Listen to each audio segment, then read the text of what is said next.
दोस्तों, आज जो मैं कहानी लेकर आया हूँ उस कहानी का नाम है तिलस्मी ओलंपाक। ये भोकाल सीरीज की कहानी है। यहाँ से आपको तिलस्मी ओलंपाक की खोज करनी है। अब भूचांग का आपसे संपर्क विजय के बाद ही बनेगा। इसके साथ ही वहाँ छा गई गहरी खामोशी जिसे तोड़ा तुरीन ने। भोकाल, हमें बताओ कि अब हमें क्या करना है। तलाश तलाश किसकी? तिलस्मी ओलंपाक की। भोकाल की सम्मोहक आवाज़ ने सबको बांध लिया। हाँ, महाबली भूचांग के ग्रह के इष्टदेव खजूरा ने इस ग्रह पर तिलस्मी ओलंपाक का निर्माण किया था। महाबली भूचांग चाहते हैं कि हम उसे ढूंढें और उसका तिलस्म तोड़ दें। और इसके बदले हमें क्या मिलेगा? बोल उठा भोकाल। हमें मिलेगा सम्मान। हम में से जो भी वीर तिलस्मी ओलंपाक, उसे महावीर की उपाधि मिलेगी और मिलेगा तिलस्मी ओलंपाक में कैद खजाना। मुंह खुले के खुले रह गए उनके। खजाना? हाँ, बहुत बड़ा खजाना। लेकिन खजाना क्या ऐसे ही मिल जाया करता है? नहीं, बहुत पापड़ बेलने पड़ते हैं। बड़ा खजाना, बड़े पापड़। मौत बना हुआ सरीसृप चारों के चारों तरफ दौड़ने के लिए उनके सिरों तक पहुंच चुका था।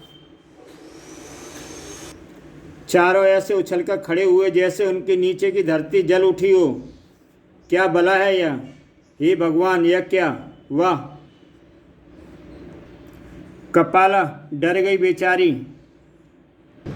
सुल्तान कूद पड़ा चारों के बीच से निकलकर मैदान में। इससे मैं निपटता हूँ। सुल्तान क्या इन सारी सरसर्प को बांध पाएगा?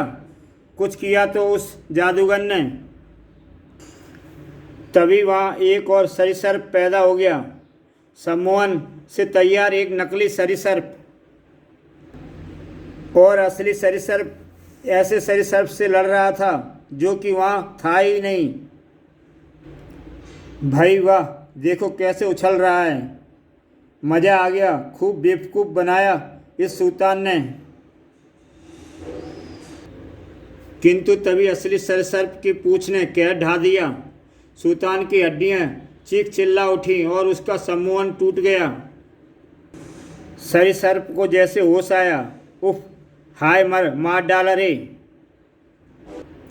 सरीसर्प की नज़र पड़ी तुरीन पर। आ भाई, हम भी अपनी शक्ति आजमा लें तुझ पर। उसने अपनी पूंछ उछाली। बड़ा कड़वा अनुभव था सरीसर्प को। गुस्से से पागल हो उठा हुआ। तभी पीछे से अतक्रू ने सरीसर्प की पूंछ पकड़ ली। मुझसे भी तो थोड़ा खेल ले सरीसर्प। सरीसर्प ने मुड़कर देखा। उफ! लेकिन शायद उसे पता था यह मच्छर उसका कुछ नहीं बिगाड़ सकता। लेकिन अतक्रू ने तुरीन को तो बचने का अवसर दे ही दिया। भोकाल, कुछ करो। पहले अतक्रू को शक्ति आजमाने दो। किंतु अतक्रू उसकी पूंछ के नीचे दबकर रह गया। अब कुछ करना पड़ेगा शायद। उफ! ये अतक्रू को तो मरेगा आज ज़्यादा खेलने के चक्कर में। फिर वह पूंछ का दबाव बढ़ाने लगा। दबाव बढ़ता जा रहा था पूंछ का। दम घुटता जा रहा था अतक्रू का। तभी भोकाल ने छलांग लगा दी। एक जबरदस्त ठोकर टकराई सरीसर्प के थूथन पर। सरीसर्प ने अपना विशाल जबड़ा खोला और उफ! भोकाल, बचो। लेकिन तब तक सरीसर्प का जबड़ा बंद हो चुका था, जैसे समय रुक गया हो। सरीसर्प के जबड़े के अंदर भोकाल आलोक बन गया। भोकाल जबड़े के अंदर भोकाल ने सरीसर्प की तलवार दे मारी। अब आजाद था भोकाल। अतक्रू भी स्वतंत्र हो गया था। धन्यवाद मित्र। तत्पश्चात वाह भोकाल, वाह, शाबाश। भोकाल सिर गिरे सी ऐसा भयानक हुआ है, जाने आगे क्या होगा। मुश्किल यह है कि हम वापस भी नहीं जा सकते। एक बात तो मैंने सोचा कि भोकाल तो गया, तुम सब बहुत जल्दी डर गए। और फिर चारों आगे बढ़ चले। इधर पृथ्वी पर वाह, बहुत खूब, मज़ा आ गया यह खौफनाक खेल देखकर। मुझे भोकाल बहुत अच्छा लगा। क्या रोमांचक लड़ाई थी। सभी राजा महाराजा तिलस्मी ओलंपिक में खेले जा रहे उस खौफनाक खेल का आनंद ले रहे थे। अति रोमांचक। वाह भूचांग, तुम्हारा तिलस्मी ओलंपिक लाजवाब है। जियो भोकाल। विकासनगर में भी राजा विकास मोहन, रानी मोहिनी, राजकुमारी श्वेता मोहन, राजकुमार अंकित मोहन, महामंत्री चंद्रमणि व सेनापति प्रवीण सिंह के साथ बैठे वह खेल देख रहे थे। काश मैं भोकाल होता तो सबके पेट का खून निकाल देता। मैं भी तिलस्मी ओलंपिक में जाऊंगी। बिना मदिरा के यहाँ लोग वहाँ रहते कैसे होंगे। महाराज, आपके मित्र राजा भूचांग ने बकाई दिलचस्प चीज़ बनाई है। यह लोग समझ नहीं रहे। मुझे तो लगता है यह भूचांग कोई गहरा षड्यंत्र रच रहा है। हाँ प्रिय, तबीयत प्रश्न हो गई। तुरीन को भी तो देखो, कैसे साहसी सुंदरी है। किंतु आने वाले बड़े तूफान से वे सभी अनभिज्ञ थे। राजकुमारी श्वेता मोहन के छोटे से मस्तिष्क में आंधियाँ चल रही थीं। मुझे तिलस्मी ओलंपिक में जरूर जाना है। किंतु वह जा किधर रही थी। वह ठिठकी, हमें अंदर जाना है महाबली भूचांग से मिलने। नहीं, अभी तुम अंदर नहीं जा सकती। महाबली भूचांग अभी अति व्यस्त हैं। उफ, यह तो भूचांग का कक्ष है। तुरंत पलट गई बालिका, किंतु मन में यह विचार लिए, मैं अभी मिलूंगी भूचांग से, और ज़रूर मिलूंगी। पता नहीं क्या करना चाहती है यह। जल्दी वह राजमहल की छत पर आ गई। ठीक भूचांग, जिसके नीचे भूचांग का कमरा था। विकास मोहन, राजा विकास मोहन, तुम सब मेरे जाल में फंस चुके हो और जल्दी मैं तुम्हारा सर्वनाश कर दूंगा। खून खौल उठा श्वेत मोहन का भूचांग के जहरीले शब्द सुनकर, और बच्ची अपने आप को रोक न सकी। भूचांग दुष्ट कमीने, लेकिन वह बच्ची उस शैतान से टकराई थी जो कि सुरक्षा के घेरे में कैद रहता है। गलत हाथों में पड़ गई थी बच्ची। हा हा हा, भूचांग से टक्कर, मुझसे बढ़कर शक्तिशाली तीनों लोकों में कोई नहीं। मूर्ख लड़की, बड़ा शौक है तुझे तिलस्मी ओलंपिक जाने का। अब जाना तो पड़ेगा ही, क्योंकि तू बहुत कुछ जान चुकी है। शैतान के मन में शैतानी विचार। हाथ उठा उसका और गई बकरी शेर की मांद में। एक मासूम जिंदगी को खौफनाक मौत के शिकंजे में भेज रहा था नीच। हा हा हा, अब लोगों को इस खौफनाक खेल में और मज़ा आएगा। डरी और सहमी सी श्वेता पहुंच गई अजीबोगरीब दुनिया में, और वह भी अकेली। धीरे धीरे उस पर दहशत छाने लगी। सुबुक माताश्री पिताश्री, लेकिन सिसकियां दबकर रह गईं।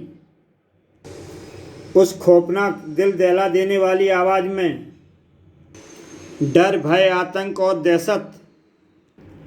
कदम जड़ होकर रह गए, आंखें फट गईं, जुबान तालू से चिपक गई। सामने दृश्य ही ऐसा था।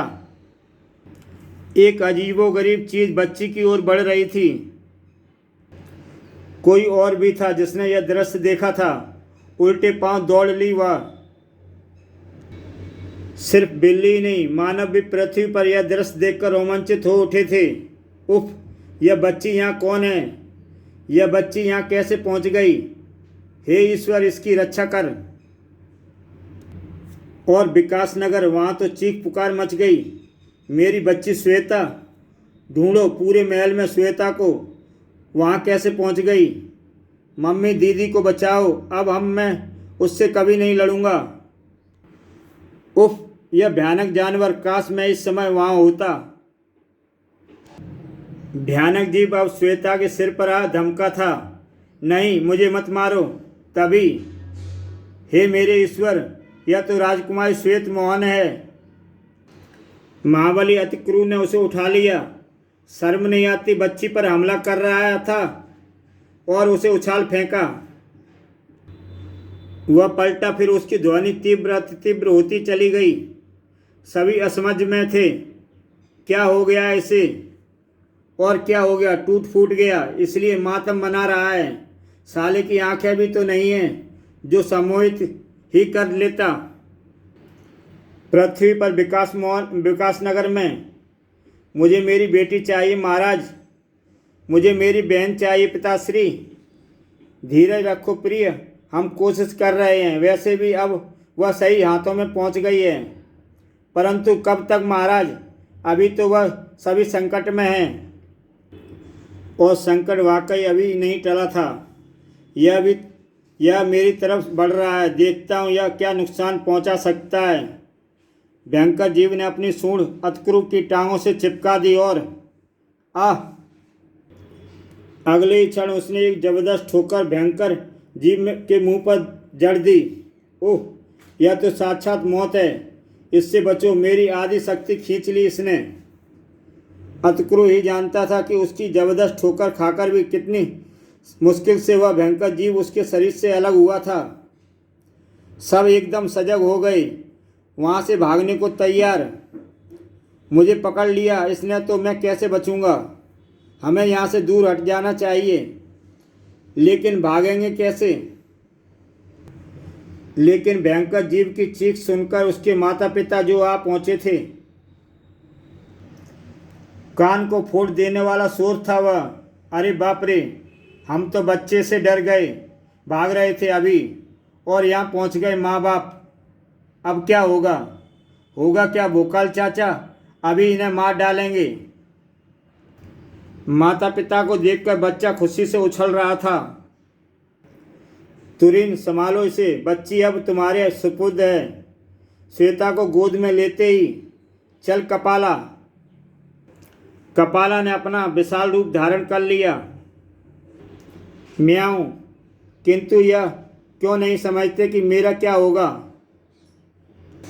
तभी एक आवाज़ वातावरण में गूंजी, आलोक भोकाल। और आलोक भोकाल बन गया और चमत्कारी तलवार उसके हाथ में प्रकट हो चुकी थी। उधर पृथ्वी पर चंद्रगढ़ का राजा सूरसेन, वाह भाई भूचांग खुशकित्ता। सुजानगढ़ का राजा परकाल देव, मैं तो यह देख कर पागल हो जाऊंगा। चित्तौड़गढ़ का सम्राट डबरा देव, इतने मज़े कभी नहीं आए। सोकामपुर का राजा चटकाल सिंह, इस दुनिया का सबसे बड़ा मनोरंजन यही है। जूनागढ़ का राजा खुजाला, मन करता है बस तिलस्मी ओलंपाक को ही देखता रहूं। मोहकपुर का सम्राट चौपड़ राजा, इस भोकाल का मुंह चूमने का मन करता है। खोयमपुर का राजा गोकला टकाल, मैं तो मर जाऊंगा अगर यह खेल खत्म हो गया तो। जंग शुरू हुई। भोकाल, तुम्हें नहीं छोड़ेगा आदमखोरों। भोकाल की तलवार चल पड़ी, खचाक। कपाला पर सवार तुरिन भी पीछे न थी। शाबाश तुरिन दीदी। लेकिन तभी, दीदी बचो, कपाला भयंकर चित्कार कर उठी और भोकाल भी फंस गया भयंकर जीव की सूंड में। किंतु तभी वहाँ था अतक्रू। छोड़ दो इन्हें जालिमों। कुछ ही पलों में उसने कई चट्टानें फेंकी मारी। अरे यह क्या? हाँ, यह चट्टानें नहीं थी, यह थे भयंकर जीव के अंडे। चारों तरफ से भयंकर जीव उनकी तरफ बढ़ने लगे। भाग बेटा सुल्तान, अब नहीं छोड़ेंगे ये तुझे। यह तो बढ़ते ही जा रहे हैं। उफ, यह तो और मुसीबत बुला ली मैंने। तभी अतक्रू की दृष्टि एक खास चीज पर पड़ी। यह क्या है? यह जीव मेरे फेंकने से उल्टा हो गया था और उल्टते ही मर गया। यानी मैं अगर इन सभी जीवों को उल्टा दूं तो ये सब मर जाएंगे। और विचार आते ही अतक्रू भयंकर जीवों पर टूट पड़ा। अब नहीं बचते तुम बेटा, रास्ता छोड़ो मुझे अभी, और तुम्हारे माँ बाप से भी निपटना है। अतः वह उस विशालकाय भयंकर जीव के सामने था जिसने भोकाल को दबोचा हुआ था। मुझे इसकी सूंडों से भी बचना है। तेजी से भागता अतक्रू भयंकर जीव से टकराया। मैं आ गया भोकाल, इस भयंकर जीव का काल। और पूरी शक्ति लगाकर उसने उस विशालकाय जीव को उल्ट दिया। धन्यवाद अतक्रु। भोकाल को आजाद कराकर अतक्रु दूसरे भयंकर जीव की तरफ दौड़ा। अब तेरी बारी है दुरात्मा, लेकिन किंतु अब भोकाल आजाद था। भयंकर चित्कार कर उठा भयंकर जीव। आखिरी चित्कार, मर गया शैतान, चलो मैं भी बच गया। आओ हम सब कपाला को देखें। कपाला जो अब अपना स्वरूप बदल रही थी। तुरंत कपाला को क्या हुआ? वह अपने आप ठीक हो जाएगी भोकाल, लेकिन थोड़ा वक्त लगेगा। कुछ देर बाद, आप यहाँ कैसे आ गई राजकुमारी श्वेता? क्योंकि मुझे आपसे मिलना था भोकाल चाचा, और आप मुझे आप ना कहें, केवल श्वेता कहें, नहीं तो मैं नाराज़ हो जाऊंगी। ओह मेरी गुड़िया नाराज़ हो जाएगी। मुझे तो भूख लगी है बहुत ज़ोर की। मैं अपनी आँखों में रोज़ करेले का रस डालता हूँ। यह तो करेला भी नहीं है, तू खाने की बात कर रहा है। अरे भोजन के बारे में तो मैं भी पूछना भूल गई थी। हमें भोजन कैसे मिलेगा? हाँ भोकाल चाचा, हमें भी भूख लगी है। मुस्कुराया भोकाल, और लो यह थैली मुझे महाबली भूचांग ने दी थी। इससे जैसी भी इच्छा करो वैसे ही भोजन मिलेगा। चलो एक समस्या तो सुलझी। सबने अपनी इच्छा का भोजन मंगाया। वाह, इस थैली से अब करेला भी मिल जाएगा। सभी लोग हंसने लगे। इधर पृथ्वी पर, महाराज आप भूचांग के पास चलिए, वह जरूर हमारी बेटी हमें वापस ला देगा। ठीक कहती हो तुम प्रिय, चलो हम ऐसा ही करते हैं। राजा विकास मोहन महारानी के साथ भूचांग से मिलने चल पड़े।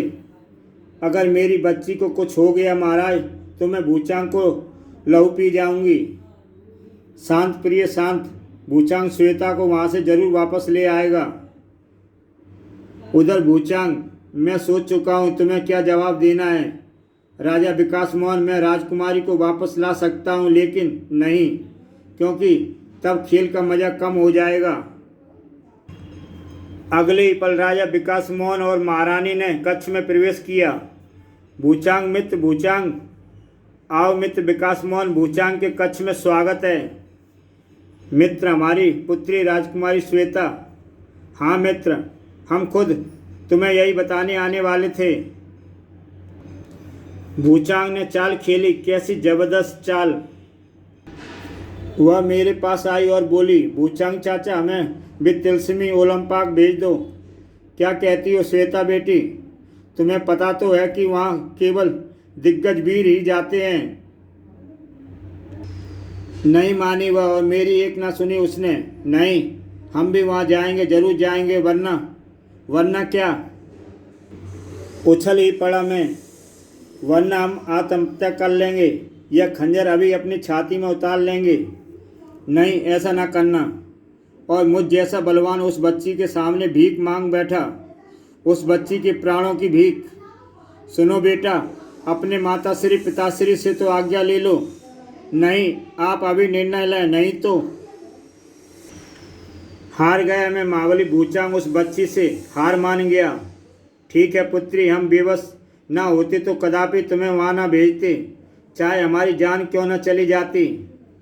दरिंदा कितना बड़ा चालबाज निकला। अब तुम ही बताओ, तुम मेरी जगह होते तो क्या उतार लेने देते उसे खंजर अपनी छाती में? नहीं मित्र, कदापि नहीं। किंतु खुद को कोरा साबित कर लिया उसने दोनों की नज़रों में। अब वह वापस कैसे आएगी? यही तो दुख है मित्र कि अब मैं भी उसे वापस नहीं ला सकता। तिलस्मी ओलंपाक में गया मानव केवल तिलस्म के टूटने के बाद ही वापस आ सकता है। अब तो तिलस्मी ओलंपाक तोड़ने वाला विजेता ही उसे वापस ला सकता है। दोनों टूटे हुए दिल और मरे हुए मन से वापस चल पड़े। महाराज, उससे बोलो कि वह मुझे भी वहीं भेज दे, मेरी पुत्री के पास। धीरज रखो रानी, हमें विश्वास है कि भोकाल जल्दी उस तिलस्म को तोड़ देगा। राज दरबार में महाराज आपसे मिलने के लिए बहुत से देशों के राजदूत इंतजार कर रहे हैं। उन्हें भेज दो। शीघ्र ही अन्य देशों के राजदूत वहां पहुंचने लगे। महाराज विकास मोहन को चूड़ागढ़ के राजा समकसम का प्रणाम स्वीकार करो। राजदूत कैसे आना हुआ? महाराज, हमारे देश की आधी आय का हिस्सा आपके खजाने में जमा करा दिया गया है। निवेदन यह है कि हमें कुछ और दूरदर्शन दर्पण दिए जाएं, क्योंकि हमारी महाराज प्रजा को यह खेल दिखाना चाहते हैं। इसी तरह की फरमाइशों के साथ कई देशों के राजदूत वहाँ पहुँचते थे। महाराज, हमारे महाराज ने इस जबरदस्त आयोजन की बधाई भेजी है। महाराज, इस साल की संपूर्ण आय मिथिला नरेश ने खेल से अति प्रसन्न होकर आपको नजर की है। इस अभूतपूर्व खेल के लिए लिवासगढ़ की संपन्न जनता ने आपको बधाई भेजी है। विकासनगर का कोषागार छोटा पड़ने लगा। वह धन समेटते समेटते और छोटा पड़ने लगा। राजा विकास मोहन का राजकुमारी श्वेता के खोने का दुख। कोषाध्यक्ष महल में 10 और कोषागार बनाए जाए, शीघ्र अतिशीघ्र। हा मित्र भूचांग, धन्यवाद। हम बहुत प्रसन्न हुए तुमसे। मूर्ख भूचांग मन ही मन सोच रहा था, तिलस्मी ओलंपाक में क्या हुआ। आगे की कहानी जानने के लिए मेरा YouTube चैनल सब्सक्राइब करें। आगे का भाग देखें। भोकाल।